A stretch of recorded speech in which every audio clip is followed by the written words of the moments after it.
ओ घरात शेंगाच्या शेंगा खूप पडल्यात, काय करू? गौरी शेंगा आहेत ना, हा फ्राय कर. हा चालेल, चला मग फ्राय बनवायला या. या आहेत दवण्या शेंगा. हे आहे आपण अशा कट करून घ्यायचे आणि ते पूर्ण एक एक शेड साफ करून घ्यायचे बघा.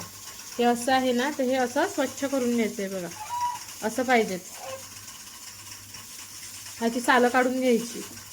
तर आपण शेंगा साफ करून झालेल्या आहेत ते बघा. आता त्याच्यासाठी आपण तळायला मीठ मसाला हळद वगैरे सगळं घेतलंय. घरगुती मसाले आहेत आणि हे आहे बेसन 2 चमचा आणि 2 टेबलस्पून रवा आणि 2 वाट्या तांदळाचं पीठ आणि हे याच्यात आपण हे सर्व टाकून घेऊ आणि ह्याला पाण्याने मिक्स करून घेऊ.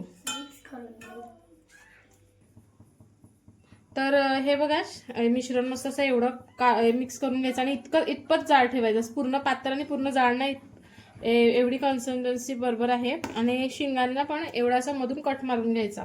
आता शिंगा आपण त्याच्यात टाकून घेऊया आणि मग तेलात गरम सोडून देऊया. तर तेल ठेवलेला तो तापलेला आहे आणि त्याच्यात आपण सोडू.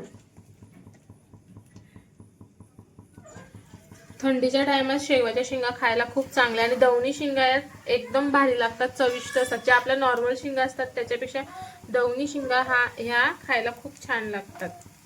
एकदा नक्की ट्राय करा. ते शेंगा फ्राय झालेल्या आहेत. आता कशा झाल्यात ते आपण बघूया.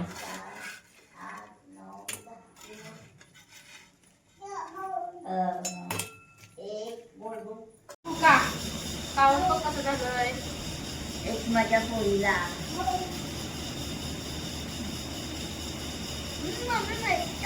आवडलं तुला? एक नंबर झाला. चला गाईज एकदा ट्राय करून बघा आणि मला कळवा. Bye bye. भेटूया नेक्स्ट व्लॉग्स मध्ये. आणि आपल्या चॅनलला लाईक शेअर सबस्क्राईब करा आणि बेल आयकॉनला क्लिक करायला विसरू नका, जेणेकरून माझे नवीन व्हिडिओ तुम्हाला बघायला मिळतील. बाय.